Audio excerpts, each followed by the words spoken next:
Stephen, are you there?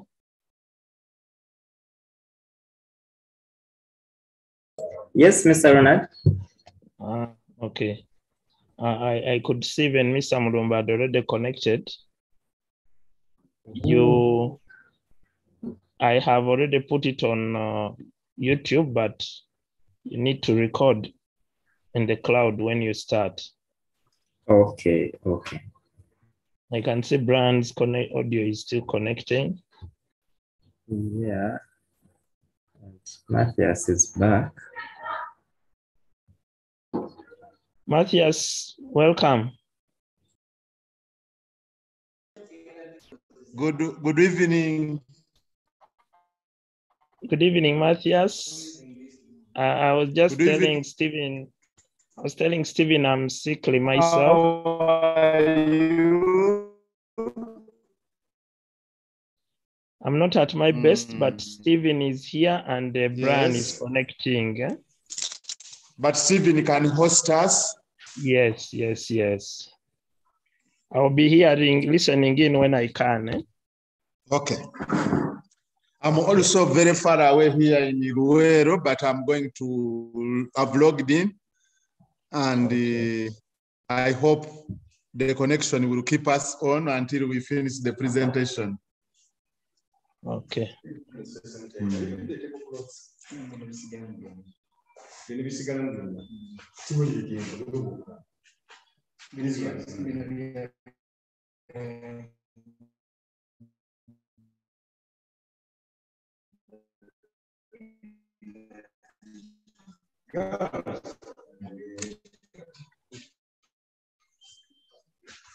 Thank you very much.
Okay, Ronald, it seems we have lost Matthias, but good evening, everyone, and you are most welcome to the meeting. We are going to wait for some few minutes. Some of our friends are joining in, and then we shall get started.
But I wanted also to send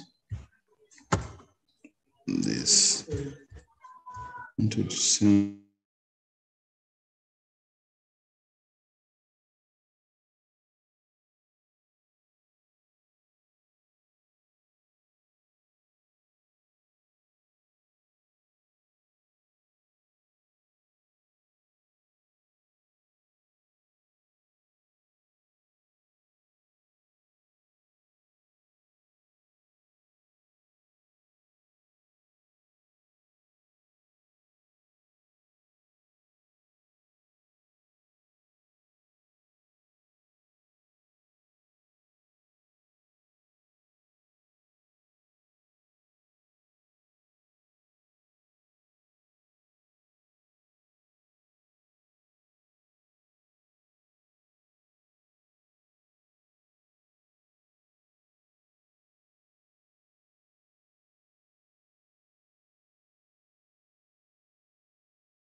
Mr. Matthias.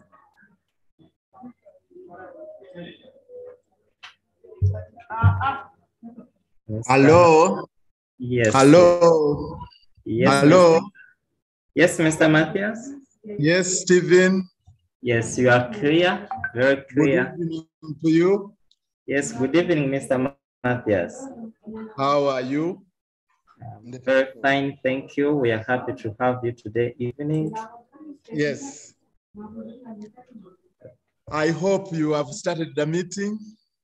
Yes, we are going to start the recording, and maybe we have someone to lead us in a prayer, and then we shall start. You are most welcome, Mr. Brian and Mr. Great. Okay.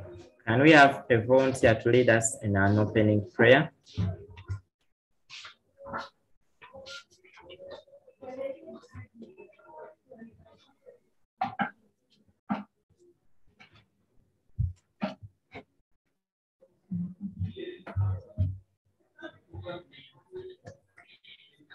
Mr. Peter, you can lead us in an opening prayer, or anyone that is willing. Feel free to unmute, and then you lead us in an opening prayer.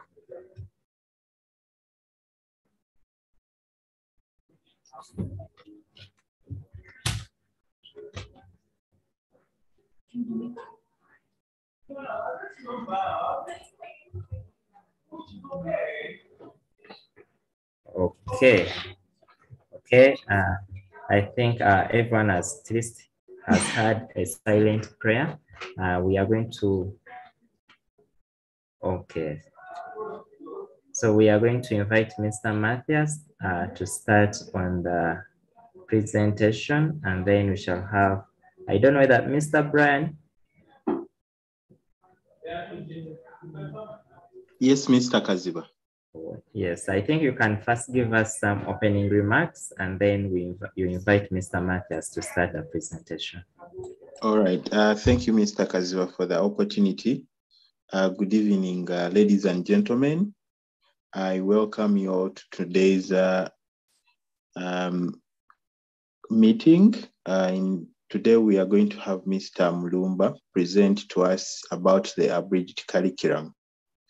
So after the closure of schools for the last 2 years and opening them this January, we were all wondering what is next. A few things have been falling in line. For example, students were promoted to the next class, and then also the curriculum was kind of compacted, and they produced an abridged curriculum. The NCDC, after the publishing of the abridged curriculum, has been conducting a number of workshops for teachers across the country, mainly virtual. But as a group, as a community of practice, we saw it wise to have Mr. Mulumba, who is our own, to come and present to us. But now, talking about agriculture specifically, he has been doing a lot of meetings, workshops, or trainings, but they have been broad-based, talking about so many subjects. But we asked him for an opportunity to come and talk to us about the abridged agriculture curriculum, and that's why we are here, and he's here to do the presentation. And I want to thank him for volunteering his time to come and talk to us about the abridged curriculum and how can a teacher use this abridged curriculum efficiently and effectively without compromising on the time that they give the students for their own practicals or for outdoor engagement. We also hope to hear from him how can we use the abridged curriculum in our project of school gardening. So that is it basically about today's meeting, and I am happy to introduce to you Mr. Mulumba, who is going to be conducting our training. We all know who Mr. Mulumba is, and yes, Mr. Mulumba, you can take on. Thank you so much for the opportunity, Mr. Kaziba. I wish all a successful meeting, and I hope many people are going to connect to benefit from this opportunity and get to know that about the curriculum more. Have a nice one. Good evening, everybody. I want to welcome all the participants on this agricultural session that we are going to hold and to share our practice with you as agricultural practitioners, educators, and actors in the education sector of Uganda. I'm Mulumba Mutema Matthias. I'm a curriculum specialist, a teacher like many of the participants who are here. I want to inform the members that I taught agriculture for 22 years in a secondary school, 8 years in Kalinaviri Secondary School, 14 years in St. Maria Goretti Katende. Then 6 years I was teaching gender and agricultural development in Makerere. Now I'm a curriculum specialist for the last 12 years for agriculture, and the secretary of the subject panel of agriculture. NCDC, or National Curriculum Development Center, is our body, which is gazetted by the government of Uganda under the Ministry of Education and Sports, and mandated since 1973 to initiate and develop what we learn at school, starting from the nursery school, primary school, secondary school, and tertiary institutions that skill Ugandans. As Brian has put it, we have experienced the pandemic, all of us, since March 2020, when the schools had just opened and also government had just rolled out a new lower secondary curriculum for the senior ones of 2020. In the event of the lockdown and the pandemic, which I want to remind members, and we should be putting it on record that every 100 years we have a pandemic of a similar nature. The one which is very close to us was between 1918 to 1922. It was experienced in Uganda as well. And the people in my community called it Kawumpuli because it killed very many people. So likewise, in 2020, after 100 years, we have experienced another pandemic, COVID-19. It did not leave us the same. It made many changes on our lives. We lost loved ones, and we pray for their souls to rest in eternal peace. Some of you survived the COVID-19, but it left you, your pockets empty. It left you stressed and traumatized. But in January 2022, the government of Uganda saw it fit that now we can return to school. Having lost 2 years, the government tasked National Curriculum Development Center that how can we ensure that learning continues smoothly. In the wisdom of the task force for the Ministry of Education and Sports, National Curriculum Development Center was asked, what can you do? And I want to compare it to a jackfruit plant. It puts on a big jackfruit, but we don't eat the endocarp, we don't eat all of the parts, the core in the jackfruit. We don't eat the ribs in the jackfruit. We don't eat the latex, but it is part of the fruit. So we look for the mesocarp near the seed, and that is what we eat. And if I adapt that or translate it and model it to a curriculum, in the curriculum, we have the endocarp, we have the mesocarp, and we have the seed. We have also the ribs, we have the latex. All of these construct a subject. But what is needed is the mesocarp close to the seed. And that's what everybody should enjoy when he's eating a jackfruit. So in the terms of teaching and learning, the mesocarp is called the concept, which everybody needs. when the jackfruit is ripe. So when NCDs looked at the concepts in all the subjects and now zeroing on agriculture, because all the subjects have the same things as agriculture.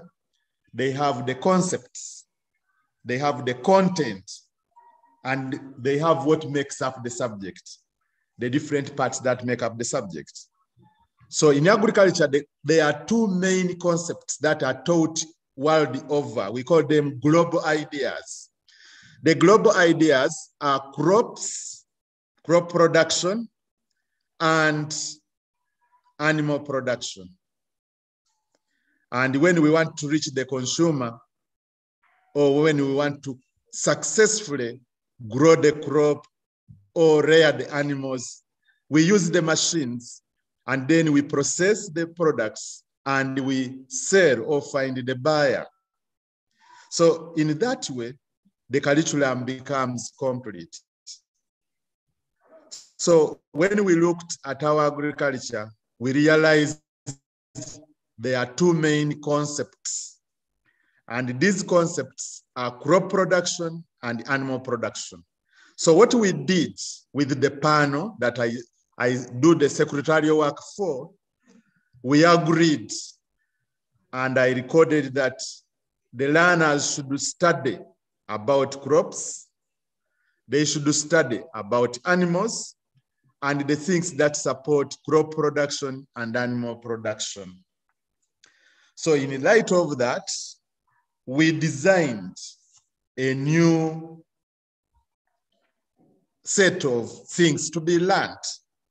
And that new set of things is what we know as the Abidged curriculum.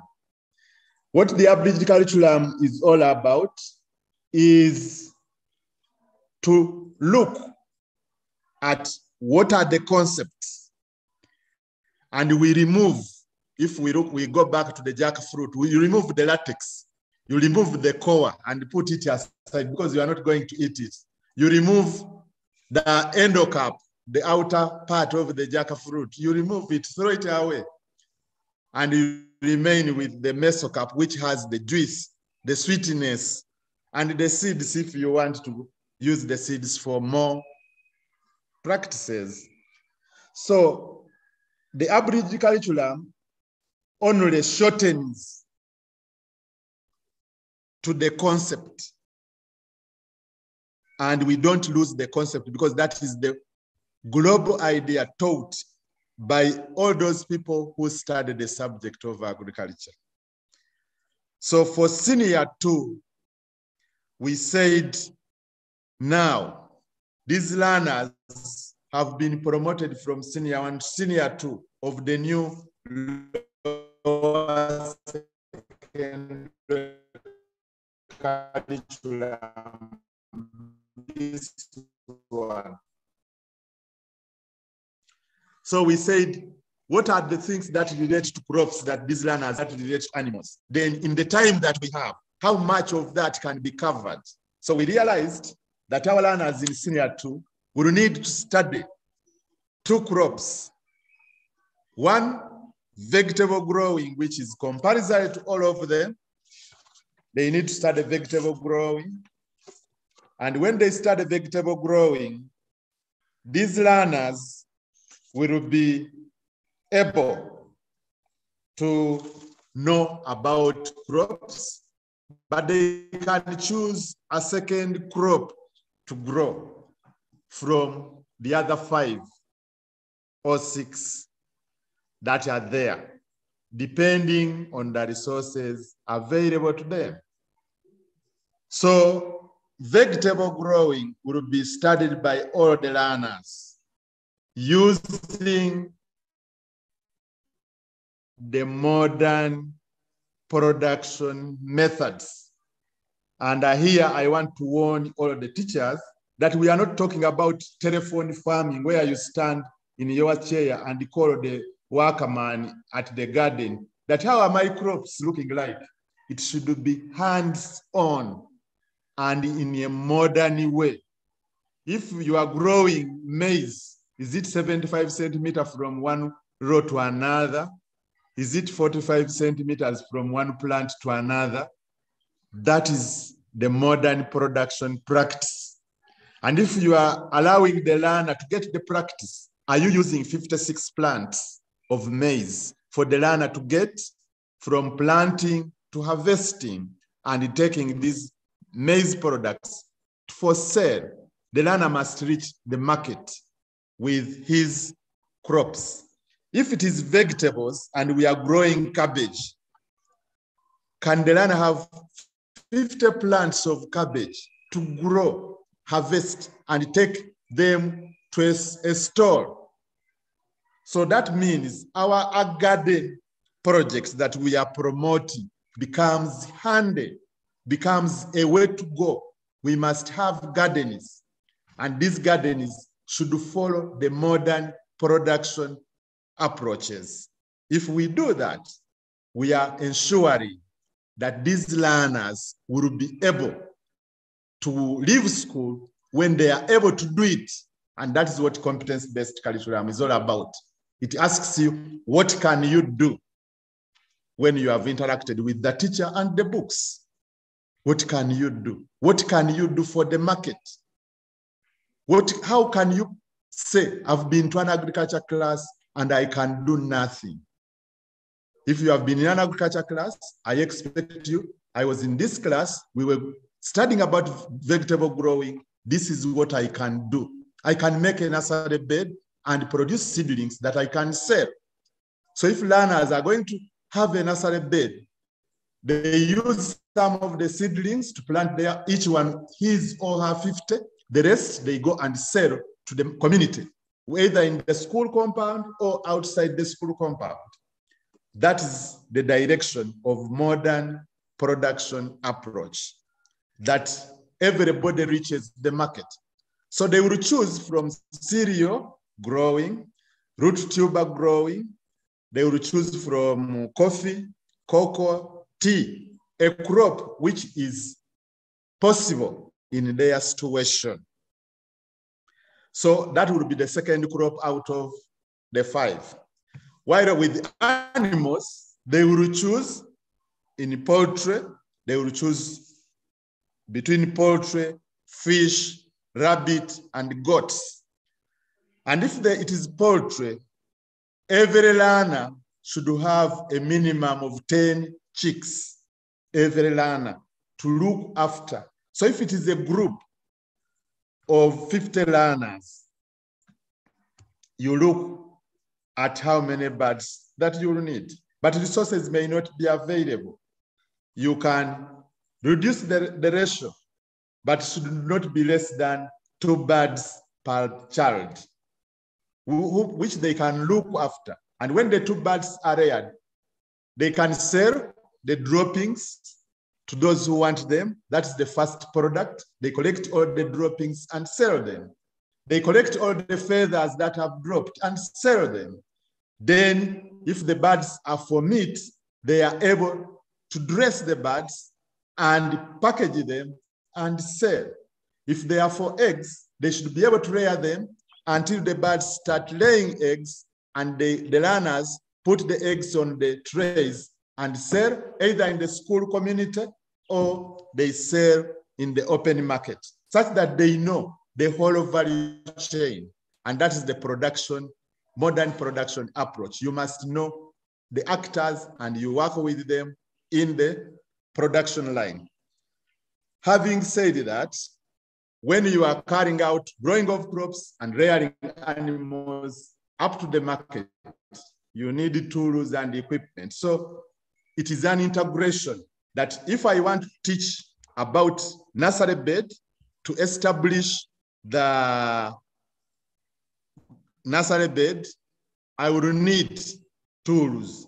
So you bring the tools to prepare the nursery bed.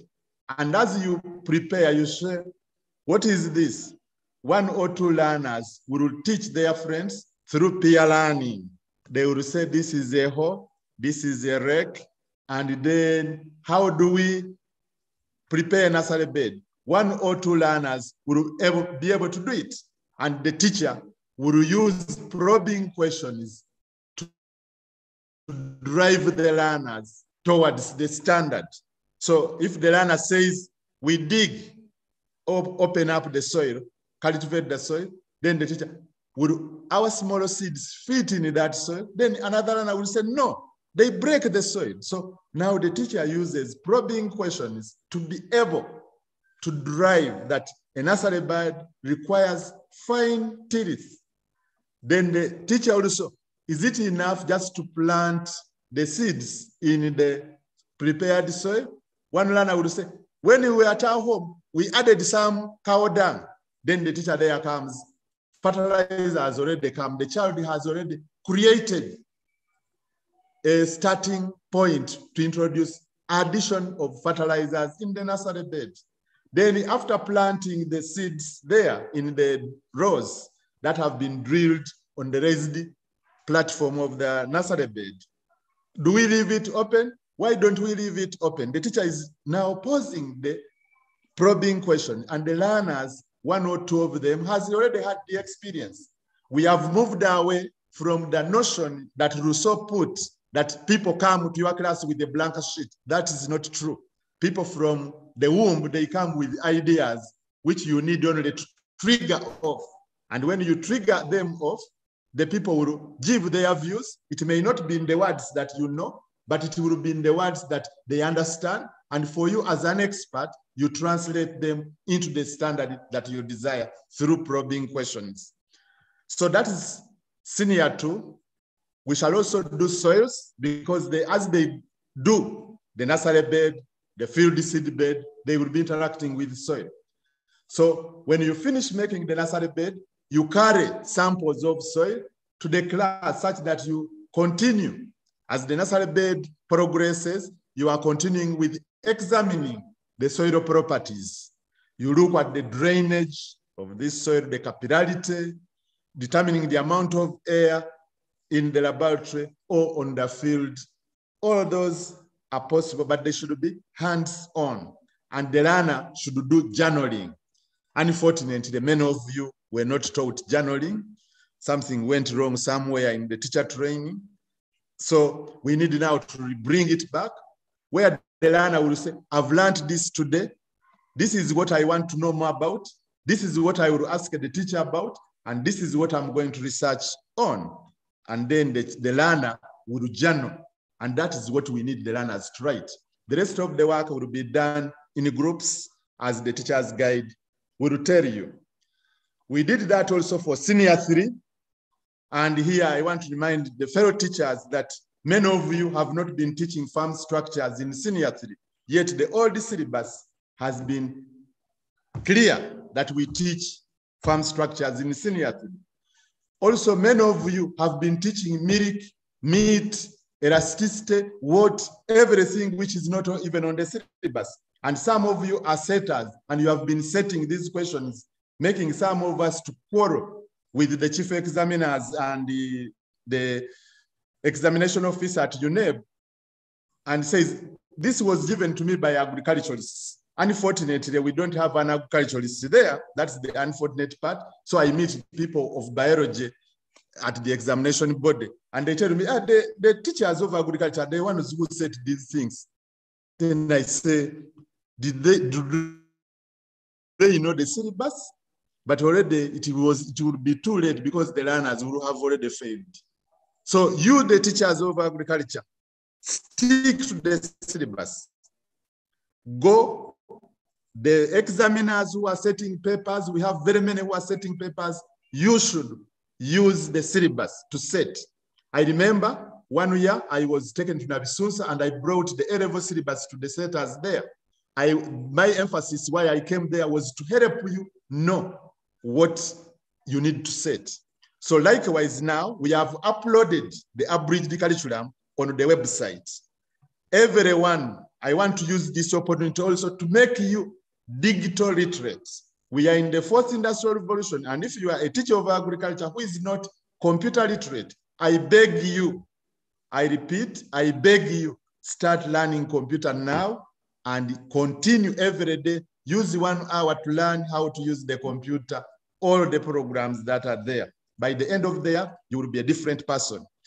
So if in senior 3, I want to emphasize, we have abridged. And as we abridged the senior 3, we looked at all the topics under crop production and all the topics under animal production, and we put them together. And we want you to grow crops, rear animals, using the current knowledge of production, which calls for you to do practical work. So the topics that are comparison again, because these learners, they were supposed to be in senior 2 where vegetable growing was, so we brought vegetable growing as a compulsory crop, weeds and their control, crop pests and their control, crop diseases and their control, and teachers have to choose one other crop according to the resources they have, which should be selected from the 5. And then in senior 3 again, they will do animal production. They will do one compulsory animal, cattle, because by 2030, cattle production will be the key sector in Uganda, from Sembabule or the Southern Cattle Corridor up to Karamoja, through Nakaseke, where I am now. Right now I'm in Nakaseke, through Kayunga, in Galilaya, through Soroti, through Abim, to Kotido, through Amur. All that area will be a key area for cattle growing. And I'm encouraging you, do cattle growing, raising or rearing practically. Do not only draw pictures of cattle or show pictures of cattle. The animals should be like where Brian was, where we have maybe one animal per 10 students. So if we have 90 students, like I used to have in senior 3, those are 9 animals. And these learners, from morning to evening, they should take care of the animal and know the practices that go on when you have an animal, practically. So do not say, I'm teaching agriculture and the cow, I will draw the pictures on the diagram. There you are wasting the children's time. You are not teaching them, and you are making them to lose the opportunity which will be abundant in 2030 for them. And by 2050, the maize we are growing and eating now will be a product for animals like it is in Europe. It will no longer be a feed for human beings. Already, Lieutenant Bujingo, who is in Yabusozi, has already done experiments to tell you that you rather feed a maize cob, one which is at milk duff stage, to a cow to give you 2 liters of milk than selling the same maize cob at 300 or 500 when it is fresh. So we have now to learn the economics and integrate it such that we know in the future maize will not be for porridge and posho, it will be for feeding cattle.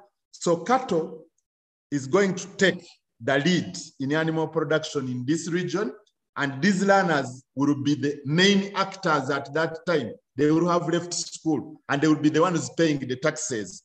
And we want to equip them with the skills of looking after the animals, not from the blackboard, but from the paddocks and the barns or the milking parlor. So that's where we should be with animals. Then they will choose between poultry and pig farming as a second animal, and they will do farm structures. And after that, these learners will be able to complete senior 3. In senior 4, we did the same. It is about getting all the crops, getting all the animal topics that they had to cover in senior 3 and 4, put them together, and then emphasize cattle production, which I've already emphasized a lot about. The learners should know about cattle production. They should be able to learn farm structures because it's a senior 3 topic, and they should look at the resources available to them and study one other animal out of goat, sheep, pigs, and so on. Then they do agricultural economics, which was purely senior 4, but don't teach them elasticity because it is not on the syllabus. It is not on the syllabus, and 1 year, the set has set it.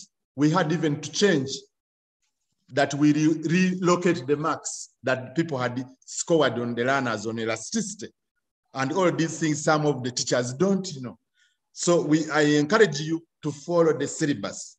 In senior 6, we did the same. And in senior 6, we want the learners to know the basic science. So chemicals of life, they need to know about it. Crop physiology and plant morphology, they need to know about it. Crop reproduction, crop improvement, pasture management, crop protection, ecology, soil fertility, soil microorganisms, but emphasizing the modern knowledge of production. And they must do crop production practically. Do not teach them osmosis as a physiological process in plants by just writing osmosis, or you get a sweet potato, you bore a hole in it, then you say, you put salt there and say, oh, this is osmosis. No, do like what Brian was doing at Gayaza. If you want to teach osmosis, have the 4 planting holes for banana. In the middle, there is, you can create a hole there, put manure there, and then osmosis will occur. The nutrients from this hole will be going to the roots of banana, and then osmosis will make a meaning to the learners. So this one where you bore a hole in an iris potato, which is boiled, or the one which is not boiled, and you say that is osmosis, what meaning does it have for me when I leave school? It is this one, like Brian was doing in Gayaza. He was using real life application of osmosis. And that is crop physiology for me, which has meaning. So do not teach crop physiology from the blackboard. Look for the real life applications. So if it is about treating the animal or in reproduction, and you want the learners to know how artificial insemination works, put on the gloves, go where the animal is on heat, and do artificial insemination with them, or get an expert to help you. But when the learners are participating in artificial insemination, do not teach artificial insemination. The learners should ask the expert, what are the factors that are considered when I have to use artificial insemination? The expert will teach them and show them those factors which are there. So in short, that is the guidance that has been provided on the NCDC website. And I want to encourage you that these decisions have been made aware or depending on the fact that we had lockdown, and the principle now is teach less and learn more. And you can only be able to do that if you do it practically. Learn by doing. And the garden is a better opportunity. The farm where the animals are is a better opportunity. So some people will say, we don't have those things, but already we have the learners. There is, in Skilling Uganda, the principle of private-public partnerships. Unfortunately, again, you were not taught how to negotiate and advocate for your subject with the public. It is a topic which should be taught. How do you negotiate successfully? How do you advocate successfully? We need to teach people that. And the opportunity is now when we have this situation where we are telling you, you should teach practically. So get all of the good words that you have in your head and go and negotiate with a private owner, you as the teacher, how you can use the facility he has of animals, the facility he has of land to teach the children in your school the subject which you want to protect and keep alive many years to come. We have to demonstrate that we are practical as teachers of agriculture. If we don't do that, we are eating away the job. So I want to encourage you that we need to show a difference with this opportunity where the new abridged curriculum, which has been uploaded on the website, is asking you to do it practically. And thanks to the team which has organized this session, that you are telling the teachers that use hands-on by telling them we have a garden. A garden, the message is saying, are you hands-on? That is the message from the word garden. If we look for its root in Greeks, that is what it means. The Greek is similar to a garden, because garden means being in the field and working to sweat. Working to sweat. That is what the origin, the root of this word, garden. You need to do. So it is speaking very, very well with what has been planned by NCDC. I've seen many people asking a lot about exams, about DIT. They are all, that was the main question that came during the online session, as Brian has put. We had online sessions. We started with Western Uganda for 2 days. We came to Northern Uganda. We came to Central Uganda. And we lastly had Eastern Uganda. I was able to participate and share these thoughts using slides, which I was not able to do this time around. And I want to encourage my friends, some of my friends who are not up to date. They do their things because they want to teach what their teachers taught them. Some of the things are outdated. You are using East African Agriculture by Ngugi of 1983. That is an outdated book. Or you are using Sabiti of 2010. That is also outdated.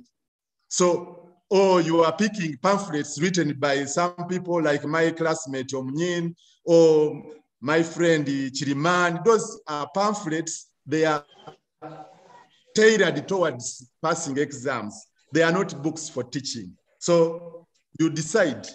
The books you should be reading should be from 2017, and the textbook should pass an evaluation process in Uganda. If the book has not been evaluated, it doesn't meet the standards of teaching and learning. Also, that one we should know. Brian will share with us the agri-science book the people in the USA are using right now. When we were there in 2017, they had done a book, the 5th edition of agri-science, but now they are going to the 7th edition of agri-science, which is being used right now, and it was produced in 2020. So we need to be up to date with the information, because when I look at East African Agriculture by Ngugi of 1983, it says dig. If you are making compost manure, dig 5 holes. That is outdated information. The learners are not seeing it today.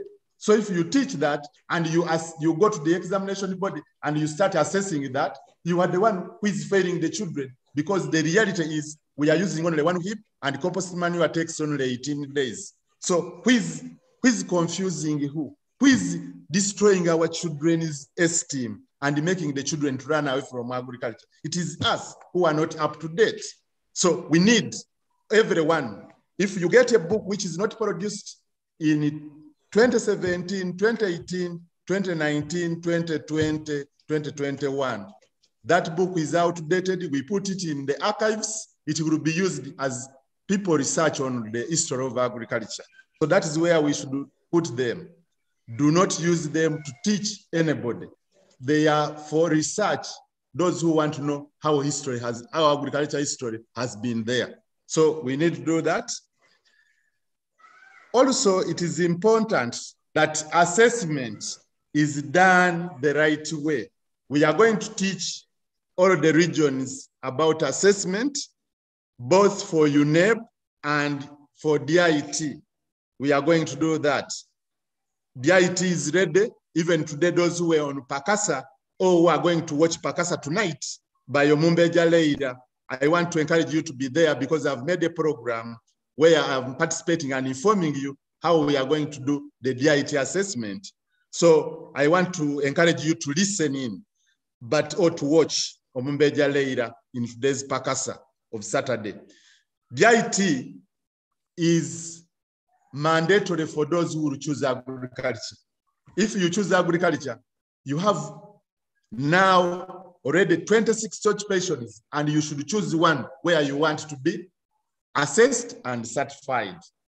And I know by 2025, we shall have 50 occupations in agriculture that are assessed and certified.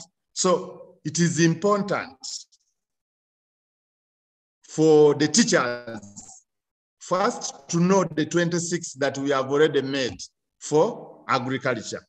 These occupations range from being a poultry farmer, being a vegetable farmer, being a fish farmer, being a rabbit farmer, being a maize farmer, being a sorghum and millet farmer, being a tea farmer, being a coffee farmer, being a nursery bed operator, just to mention, and being a meat processor, being a milk or dairy processor, being a hydroponic operator,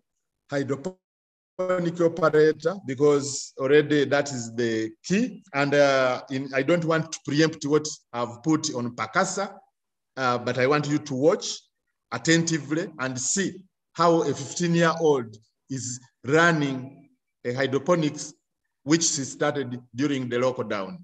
So, and it is possible for us all to do hydroponics, and then you are assessed on how you are managing and caring for crops using hydroponics. So those are the opportunities, and we want you to take them on. You can become an oil palm farmer, you can become a beekeeper, you can become a mushroom farmer. All those, the learners who are studying agriculture, they have an opportunity. They can be assessed at a module level.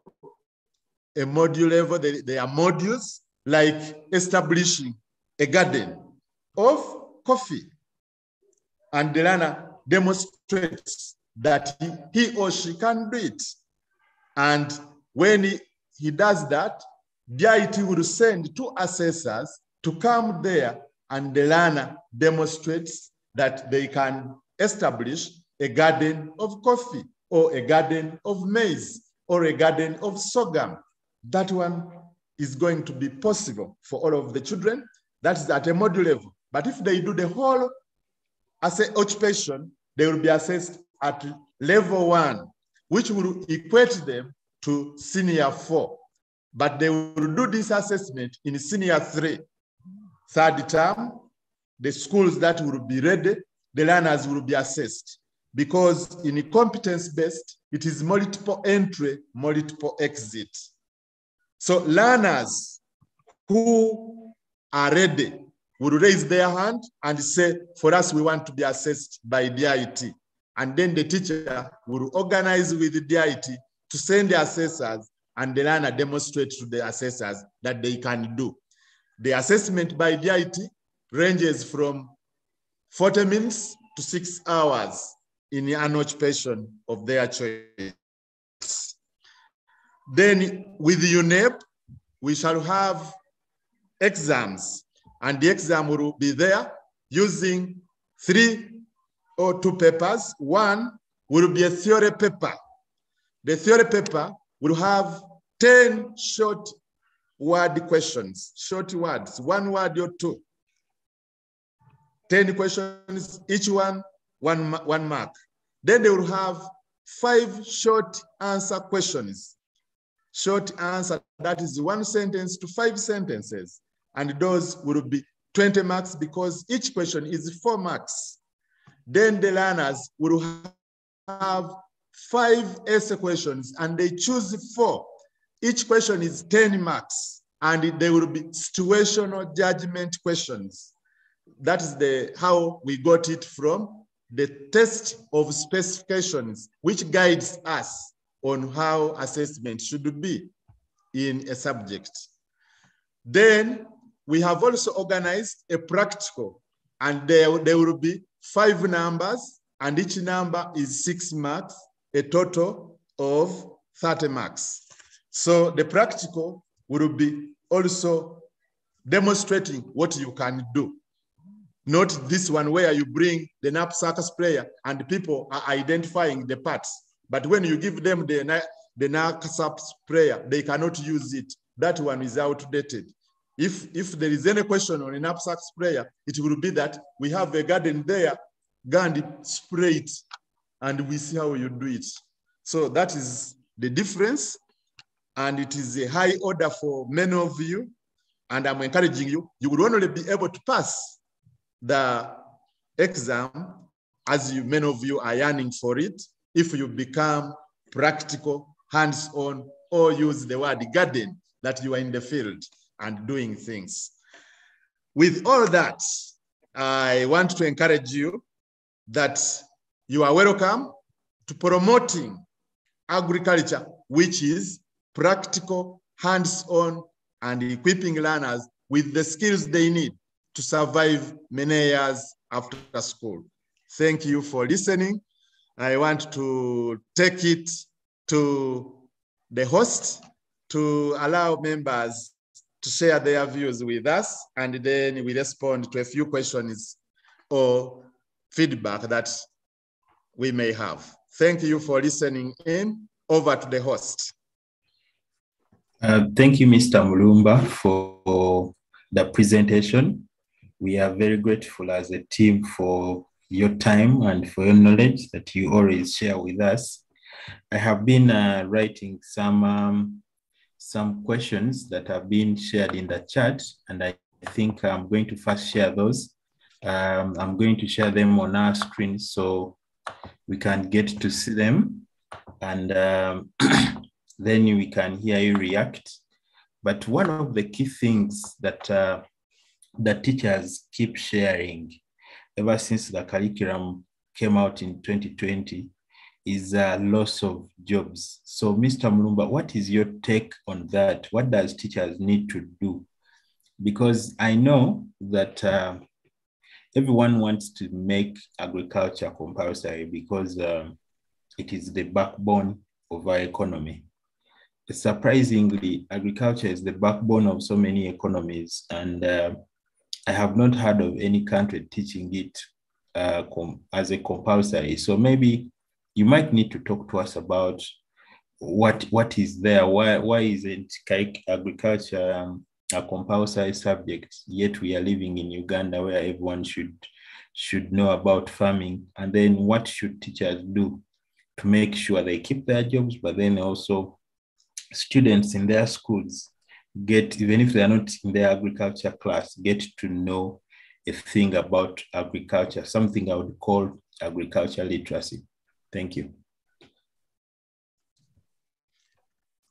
Thank you, the host, and thank you, the members who have brought up that question. We are good now to listen to each other about how do we keep ourselves visible and relevant. That is the question. One, be practical. Actions speak louder than words. Be practical. Actions speak louder than words. If you are doing things, I want to use the example of Brian. If somebody went to Gayaz and said, we should take our agriculture, there will be many people to fight for it, not only Brian. If you go now to Mbarara High School or Ntare High School, the teachers who have been there have been practical. And when the Board of Governors suggested that agriculture should be moved away, the children rang their parents, and the parents came and stormed the office of the head teacher and said it must be reinstated, and the meeting was forced, and they voted the majority that agriculture be reinstated, and they are having the numbers. So it is, are you practical? Are you making an impact as an agriculture teacher to the community? Or you are coming and writing on the blackboard from morning to sunset? I don't want us to be like the biology teacher who taught us the grasshoppers. And he said grasshoppers are insects, and that was all. So label the parts of the grasshopper. he was teaching surface learning. Or the biology teacher who taught us about the house flies and told us they cause disease. The teacher is sick. You ask Dr. Emanaluyima how useful the house flies are. They are all now in all the animal feeds. Maggots are there. And the maggots come from house flies. So what are you talking about when you say house flies cause germs? Many of you, I know, when you say house fly, you want to kill it. That is stupid. House flies should be harnessed to produce maggots. That maggots can be used to make feeds. So if I'm an agriculture teacher and I want to protect the job, from the very word go I step in the school, I must demonstrate that agriculture is important by being practical. If you are not practical, everybody will not take you serious. Everybody will not take you serious. The statistics nationally, when National Planning Authority is looking at the statistics, the impact of graduates on the agriculture production in Uganda is not felt. So what can we do? It is because if you give an agriculture graduate a farm, they just run it down because they know things which are not there. When it comes to real doing, they are not there. They hide themselves. They think they can tell another person to do it for them. No, it must be you to do it. If you say, I'm going to teach crops, have the school garden, like I was having cassava, a garden for the school, and I was having my acre. The children could see my acre growing, and theirs growing. If I'm growing sweet potatoes, I have my acre, and the children's acre is there. If and on some days, they see me practically digging, looking after my crop. If it is poultry, have the birds. I remember way back in 1988, I had only 25 birds that I was looking after, and the children could come and look at my birds. If it was, I was rearing broilers, mine could sell fast because their size and weight could not match any other in the market. That is what you need to do. Be practical. Don't think that agriculture would be protected by you writing on the blackboard. No, agriculture means producing for the market. And if we don't do that, then we shall continue lamenting about agriculture. So we are not like now talk about this in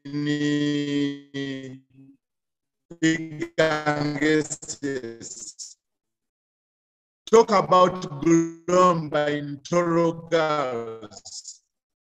What are they doing with agriculture? 40 pigs, and when he could sell. So what are you talking about? We need to become very, very practical if we want agriculture to be vibrant, to be impactful to communities. Ourselves, we should be number one. We should be in the forefront. So that one is, there's no question about it. But if we are theoretical, we shall be the easiest button to be pushed off the table. So that is what I have to say about agriculture. We must be practical. Then let us have CPDs on leadership, because decisions are made in the boardroom. And if we are not in the boardroom, we have nowhere to argue our case. The Bagandas say, everyone blows his own trumpet. That's what the Bagandas say. So leadership is a missing link in the training of agriculturists. If it is not embedded in training, our chances of being in the boardroom are limited. And you know, all decisions of allocation of resources, of allocation of space, they are made in the boardroom. And if you don't have the skills to be in the boardroom, you have no chance. You have no opportunity to argue your case. So leadership is one of the things. And the organization is, we have been trying to make an agriculture organization. I want to share with you, since 1989, I remember we were in Chamboko College School with Tracy J. Charles, who is now in biology in Chamboko University, with Tracy J, with Chilande, with Sandy Kadiwa, with Chiwanuka Nasa, with the late, the name Irene. She was teaching in Chamboko College School. Now she's late, with Mdingoto, who is also a lecturer in Chambogo University.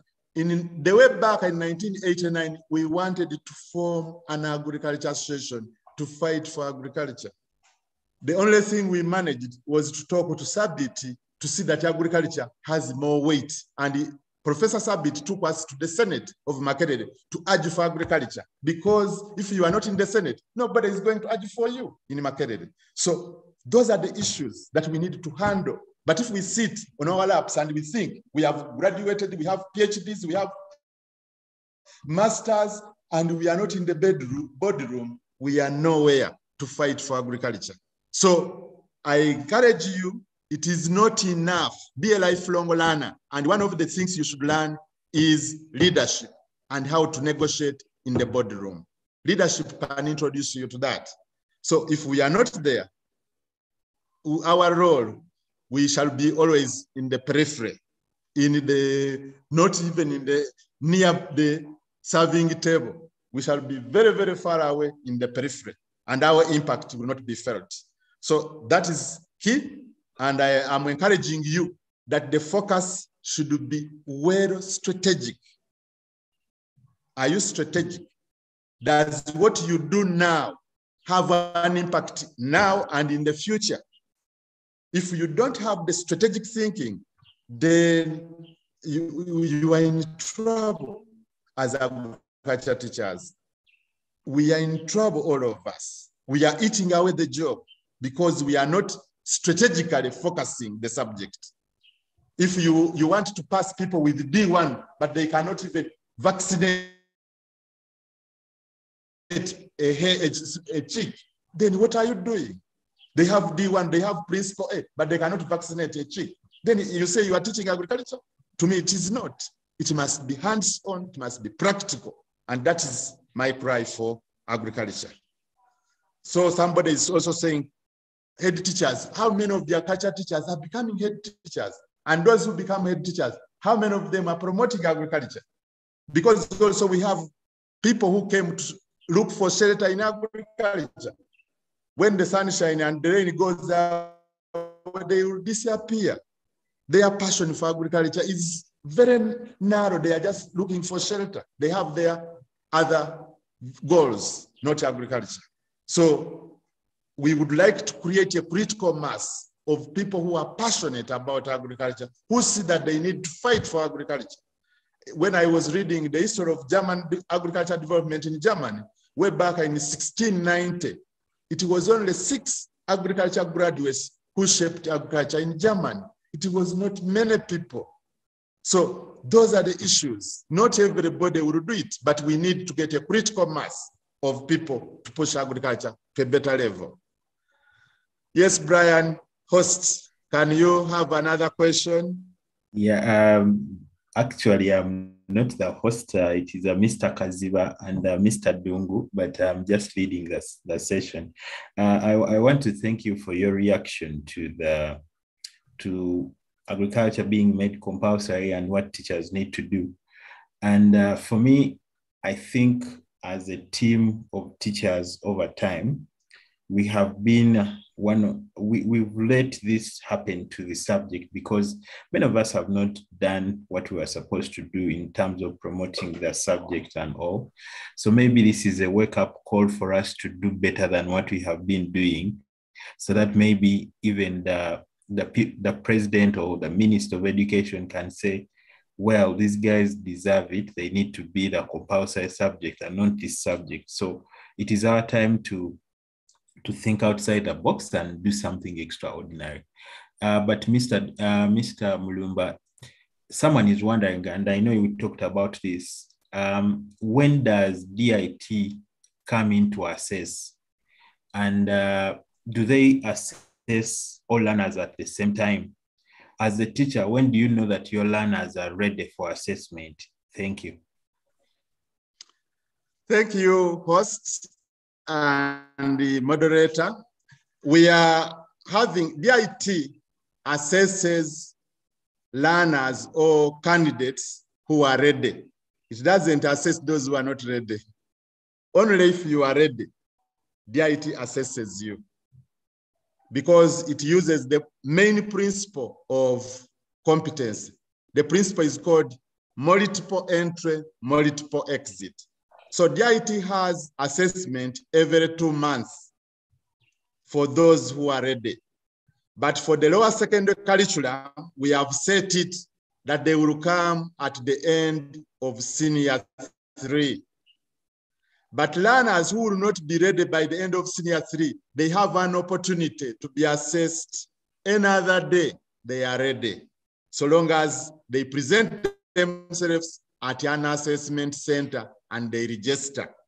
You can be in senior 6 and you get assessed as a level 1 graduate in an occupation like fish farmer, when you can manage and rear 300 fingerlings or 500 fingerlings in 300 square meters.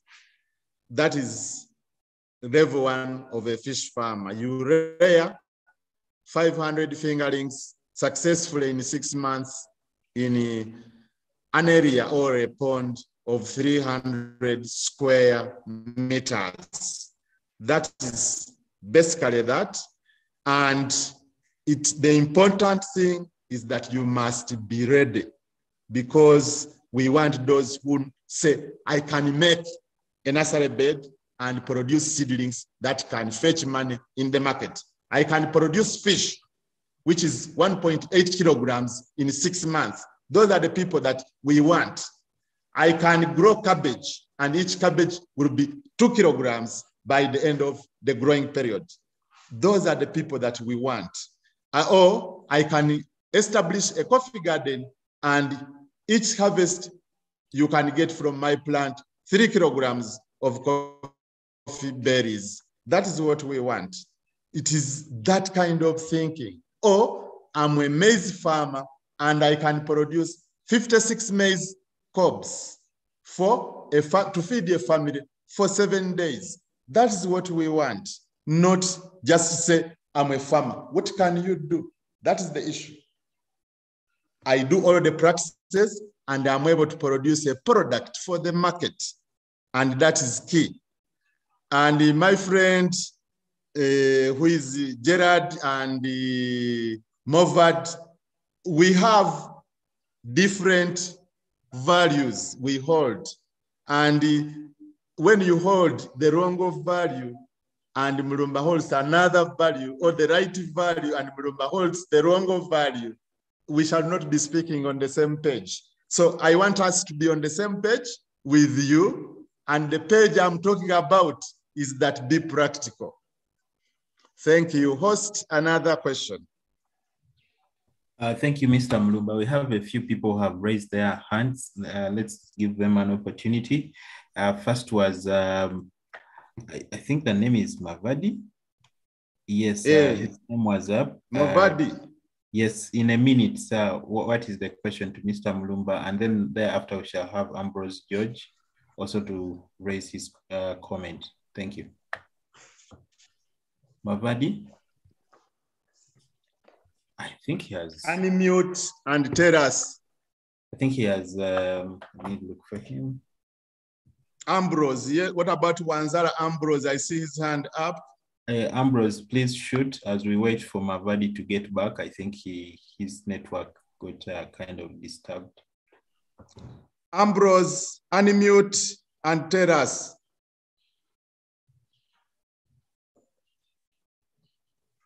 Well, let me do that for him.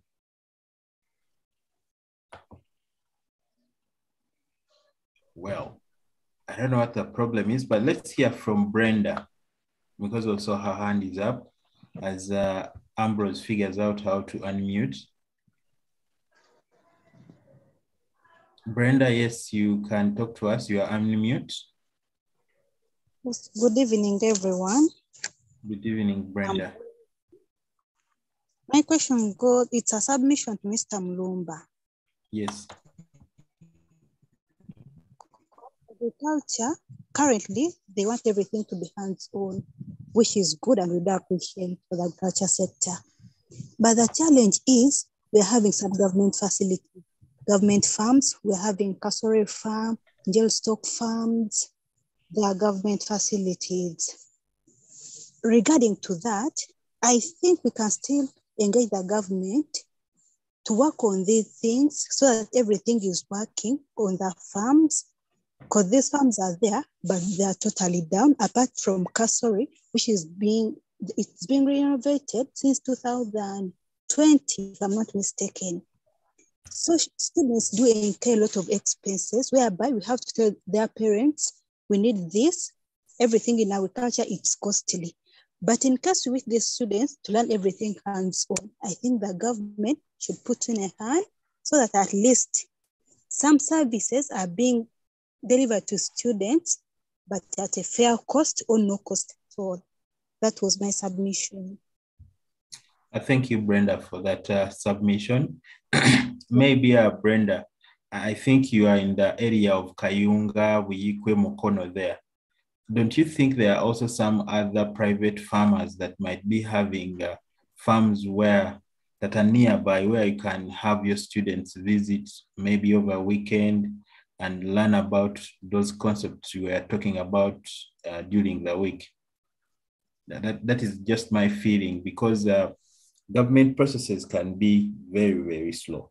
But private farmers, Mr. Mnumba talked about public-private partnerships. You might need to do some resource mapping to find out which farmers are in your areas that have model facilities that you can take your students to. And by the way, farmers have different, for example, concepts of, let's say, farm structures.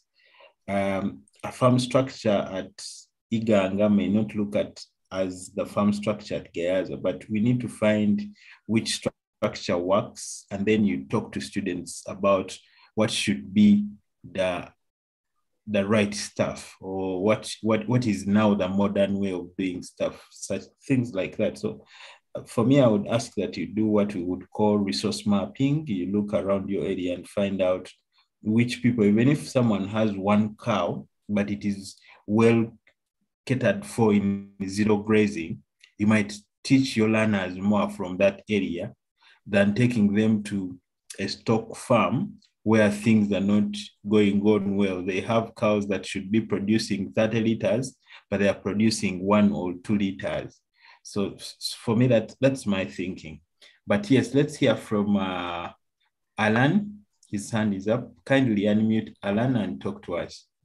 Yes, good evening, members. Good evening, sir. Yes, I came in a bit late. I don't know if the moderator has talked about the issue of financing of the projects, because we realized that the teachers of agriculture have never refused to be practical, but it is the head teachers who create this problem in most cases by failing to provide finances to run these projects. So I would like to Mr. Mulumba to give me clarity on that. All right, thank you, Mr. Mulumba. Thank you, the participants and the people writing on the chat. I'm getting very many people digital literate, and that is very good for me. It speaks to my mind. I want to welcome these questions, and I will start with Brenda. Brenda, change starts with you. It doesn't start from outside you. It is you to start the change. Change begins in your mind. And if the change has not come into your mind, everything will be impossible. It will be like me when I wanted one girlfriend. The first thing she saw that I was very black, and everything started being bad to her because the impression I made in the first instant was that I'm black. I saw black people are bad. So everything on me was bad. So change begins with you. So if you want change, what have you done yourself that is impactful, that reflects that you are an agriculture person? People will start paying attention to you because you are showing that change. I was with Kangwaje in Mbarara.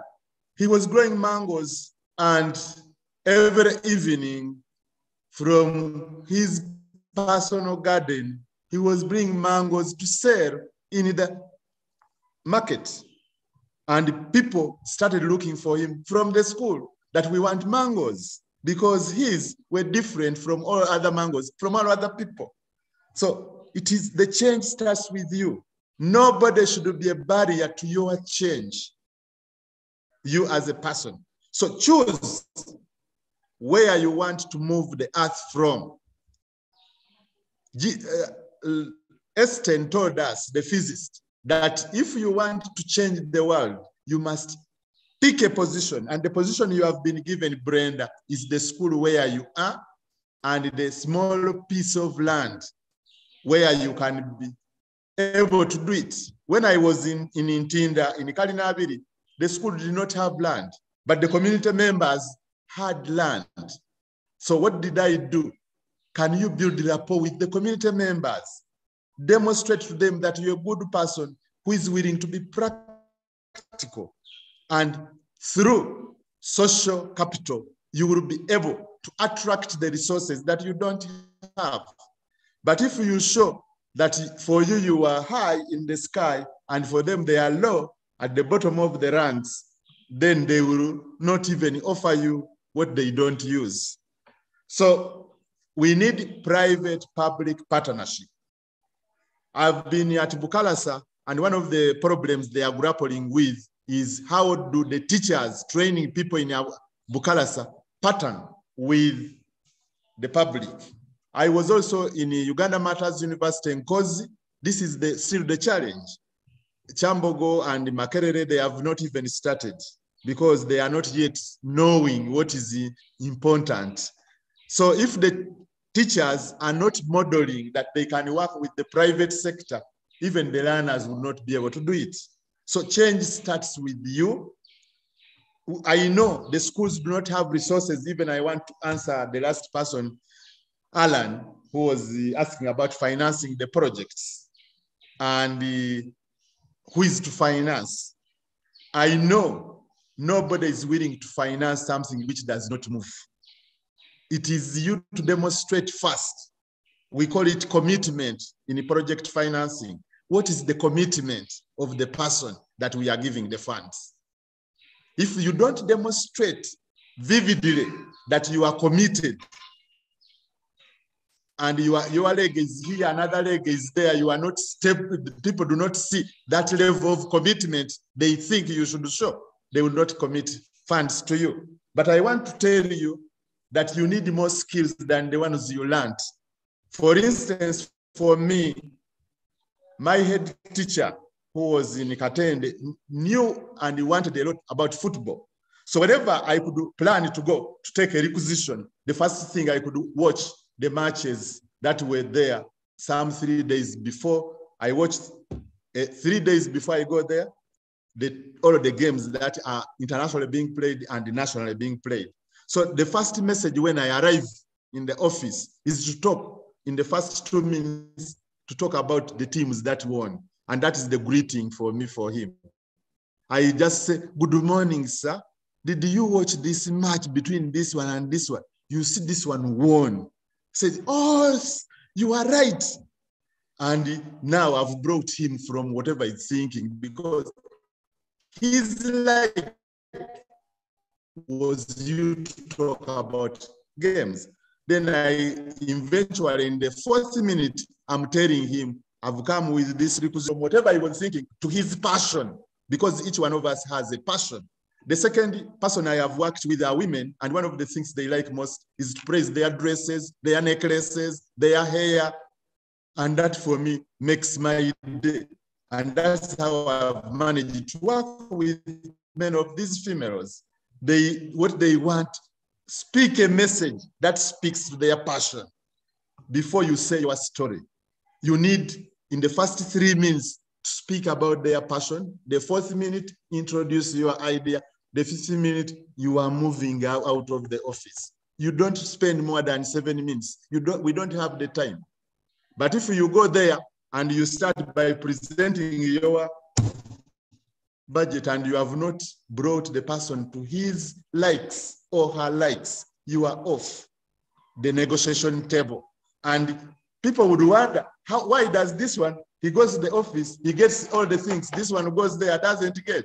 And then people started giving me all their requisitions, because for me, I knew what to say and when to say it. So all of those we need to learn. They are not skills taught in the content of agriculture. They are in leadership skills. So we need to package ourselves differently to sell. And we need to show people that we are present. I use the acronym IDA. And I take the example of being in a taxi. When I'm in a taxi and you don't speak to me in the first 2 minutes when I'm seated, I step on you and then we start a discussion or we fight. And if you don't speak to me when I've stepped on you, I fall on you as if the chair is disturbing me. And then we start a discussion from that point. So you need all these tactical strategies to learn, to be able to capture what you want, and you need to acquire them. So financing projects is the responsibility of the teacher to have negotiation skills, lobbying skills, and advocacy skills.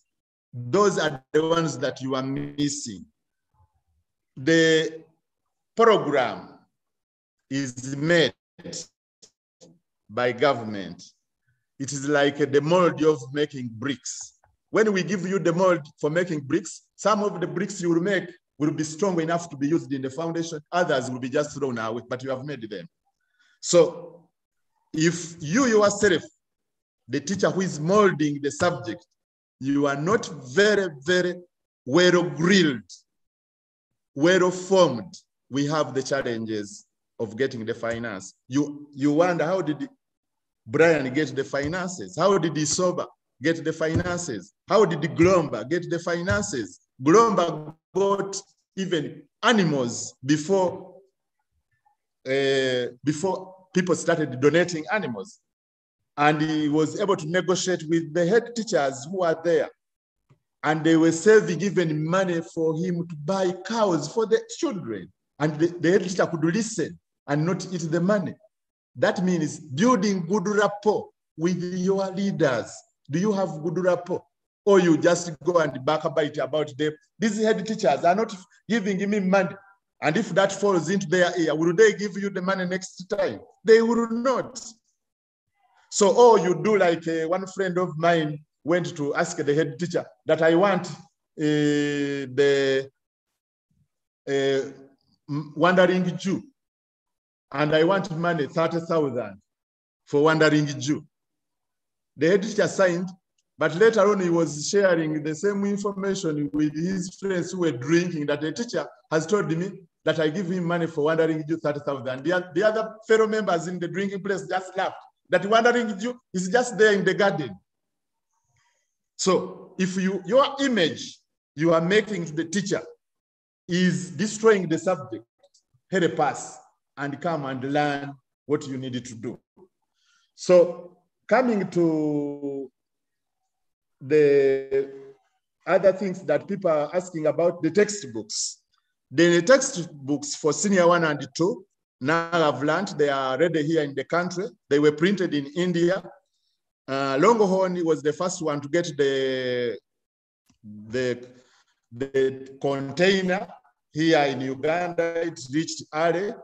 New Vision's container has reached also. Therefore, for senior 1, Longhorn, book 1, agriculture is available and it is being distributed. Starting next week, New Vision is going to distribute because the container has reached Malaba, and I think by today or tomorrow, it will arrive in Kampala. So the books will be ready for distribution to schools according to the Ministry of Education and Sports. So the textbooks are going to come, and those are the textbooks that I'm recommending you to use. Do not pick these ones that I see on the platform. They are made by General Alari, they are made by Chirimani, they are made by Noturinda, they are made by Sanya or Okia. No, the books must be evaluated by a team. And those books should meet the requirements of a competence-based, a minimum requirement. They are not the best, but they meet the minimum requirements of a competence-based curriculum. So those are the books that we are going to use for teaching agriculture. So do not masquerade within a book and say, because I expect other people are going to copy Longhorn, or they are going to copy New Vision, and they write books. Those books, advise those friends of yours to bring them to NCDC for evaluation. And when they are brought for evaluation, a panel will sit and look at the books and see if they meet the standards of a competence-based curriculum. We should not just get everything, every junk and Tom writing a competence-based curriculum. You must be trained in writing a book. And a good book takes 2 years to write, 699 days, not just copying things from UNEB papers, like what we saw in Sakira was writing even the wrong things, putting them in the book. So and also all the books, a book should be between 2017 and 2022. That is the book. And by next year, 2017 will be outdated. We shall need a new book of 2022. So that is about textbooks. The program is Pakasa on Bukede TV.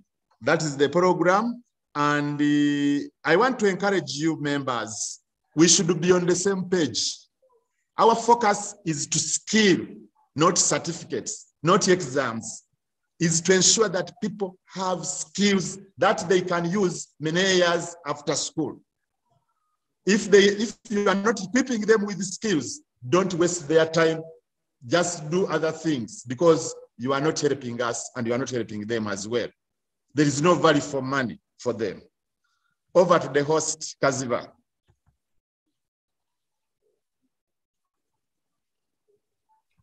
Mr. Mulumba, thank you for the response. I have seen here people requesting you to send them the samples of those agriculture books, the digital. I don't know if you have that right, because if people have invested their money in printing these books, if you have a right to do so, but yes. Brian, allow me to tell them. Brian, can you allow me? Yes, sir. So I want to inform our friends that the publishers went through a rigorous process to arrive at those standards that they have been able to reach. They have all the rights over their books, and the ministry has bought a number of copies from them. Those copies, they will be distributed for free to all schools. The people having the original copy are the publishing houses. Longhorn has the original copy of book 1. And I know the people who wrote it are Wanyana Rose and Rubanga Mary. Those are the people who wrote those books. Then we have Gad Quizer, I think, from New Vision, is writing the agriculture for New Vision, according to the titles that I've seen. New Vision has the rights over book 2 for agriculture. Then Fountain have the rights over the book for senior 3, and Longhorn again has the rights over book 4.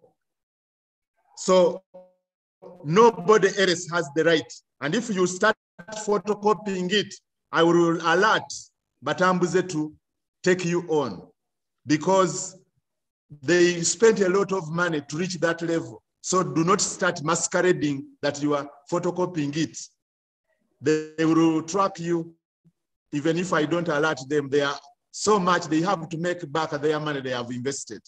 So do not fall into the trap of saying, send me a version. You go and negotiate with the Wanyana or Gad Quizera from New Vision, and you see what they will tell you. You can talk to them. So those are the issues.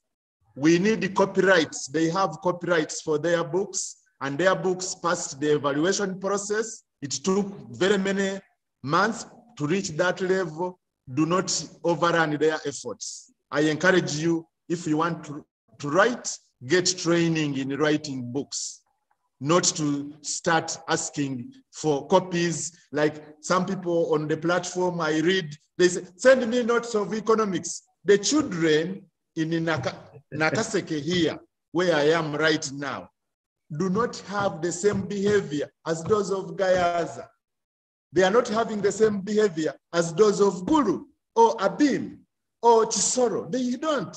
So you cannot say you are copying notes from another person. Make yours. Make your own notes because you know your learners. You know the language they understand. And you know to what level can you deliver the concept. Which approach, like I was giving you the example of the jackfruit to show you what a concept is, what content is, and what context is. I was using the example of the jackfruit because many people have seen the jackfruit. The learners, but if I was in America, I would use a different model, not this one, because the learners there, what they are used to is not the jackfruit. And if I was in Asia, in Singapore, I would use a different one. So these are the issues. Do not use notes from other people, except if the book has been passed by the Ministry of Education and Sports, and the Department of Instructional Material Unit is responsible for that in the Ministry of Education and Sports. Over to you. Wanzala has come back. We need to pick his question and we close this session because time is running down. I have to come back to Kampala. I'm in Nakasek. Yes, Ambrose, please unmute. And okay. Yes, we can hear you loud and clear now. Thank you very much. I'm called Wanzala Ambrose George. I happen to still be a student as we talk right now. Now, looking at the country, Uganda, you will find out that agriculture is the backbone. Now, if you look at the flow of the attitude of the students towards this towards agriculture, as it has been before when the subject is comparison in some classes, it has been low. Now, since the subject has been made optional in all levels, at all levels, the attitude of the students has lowered towards the subject. Now, I'm requesting you to give us some strategies we can use to boost the attitude of the students towards agriculture. Thank you very much. Yes, Wanzala, you are welcome in the field of agriculture. First and foremost, you need to be at the right information about agriculture.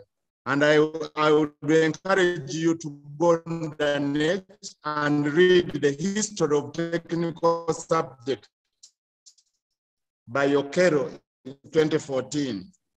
History of technical subjects in Uganda. History of technical subjects in Uganda by Okero, 2014. He wrote the book in 2014. You need to read that. Agriculture, that is the first message I want to deliver to you. And Brian also showed you that in the countries he has moved it to, because he has gone to many, including Germany, including USA, where he is right now, agriculture is not compulsory. So you should know that as well.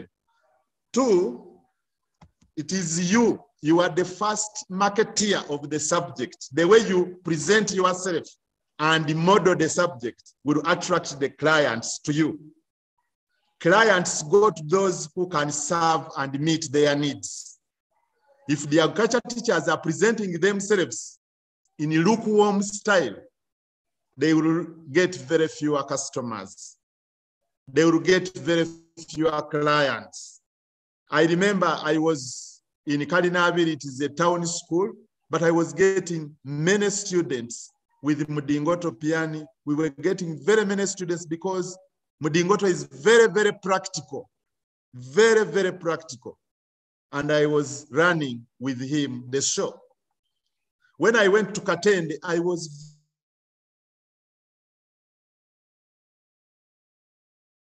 very,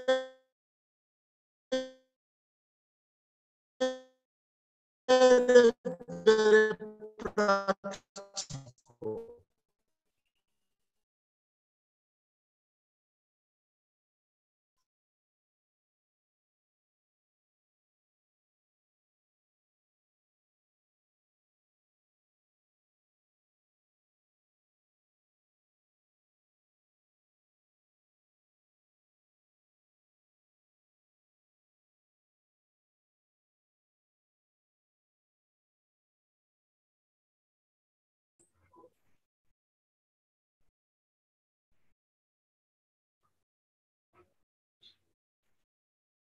Mr. Brian?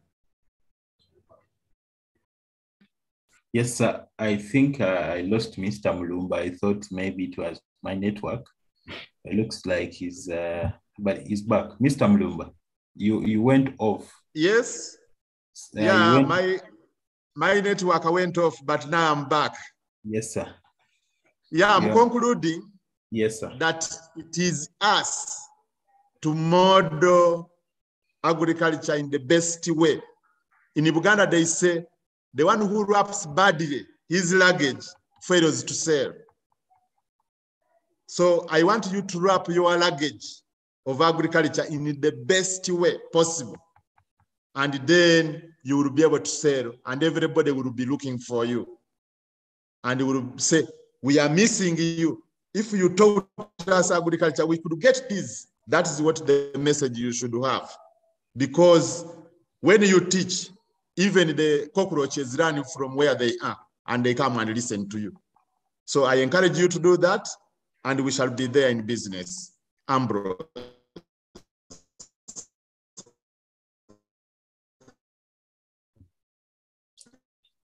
Thank you, Mr. Mulumba. I don't know the network is still, but I have this one question before you get on. Thank you, members. My network is giving me this opportunity. Yes. Brian. Yes, Mr. Mulumba, thank you for this opportunity and for talking to us, which I hope, let's get a vote of thanks from Hope Namara from Bara High before we conclude the meeting. And then I'll ask Mr. Dunga, I know he's not feeling well, to say something in 1 or 2 minutes before we close the meeting. Hope, kindly help us give a vote of thanks. Yeah, thank you so much, Brian. Good evening, members. I take this opportunity to thank the Almighty who enabled us to have this discussion and a wonderful one. I take this opportunity again to thank Mr. Mulumba, our facilitator. Thank you so much for everything. It has been a good time with you. We are too grateful. I think we have learned a lot on how we are supposed to handle our classes, what we are supposed to learn, and how we are supposed to convince these learners to take up our subject. It was a good discussion to me. I have learned a lot of things from here. And I believe that, yes, we have been having a big population here, but I believe that I'm going to have more because of the strategies I have learned from this discussion. Thank you so much, Brian and the team, Mr. Mulumba, for organizing this. I thank the sponsors. I thank these members who have attended, and I wish you a nice weekend. Thank you so much, Hope. Mr. Dungu, I would love to hear from you, sir. Okay, thank you, Brian, and thank you, Mr. Mulumba. Sorry, I'm not at my best, but as the session went on, I kept wondering if I want to put up a banana garden of 100 suckers and I have 100 students, what does it take me to raise that garden? If I have a public partnership with a farmer nearby, I can actually get those suckers and we can set up this garden, and probably 9 months later or a year later, we'll be feeding the school. And what a good way to attract your administrator. I think the opportunities are with us. The challenge is we as the practitioners, are we ready to do the job? I come from a background of mathematics and physics. I'm not an agriculturalist. So for us, we are just advocates for this subject, but you are the specialists. If the specialists cannot do much, then the talk cannot reach the big table, leadership table above. So I want to re-echo what Mr. Mulumba said, that it is about us, it's about our work, it's about the case studies that you're going to develop in the various schools that we can use to advocate for agriculture going forward. I want to thank Brian for organizing this and thank Mr. Mulumba for the time he has given us. I want to thank Mr. Kaziba for stepping in and hosting this session. I want to wish everyone, the recording will be shared so that many of our friends can listen in. I think it has been a good session and we shall try to see when else we can have such sessions. Thank you, Brian. Thank you, Stephen, and thank you, Mr. Mulumba. Over to you. Thank you, Mr. Dungu, for those remarks, and pray that you get well very soon. Again, I want to thank Mr. Mulumba for the session and Mr. Kaziba for hosting us. We are grateful for the opportunity of the Zoom that we get hosted on. It is paid for, and we thank the help team for allowing us to use your platform to reach out to other people. Now, as we close, I would love to ask Emmanuel Okia to pray for us, and we end our session. Thank you so much.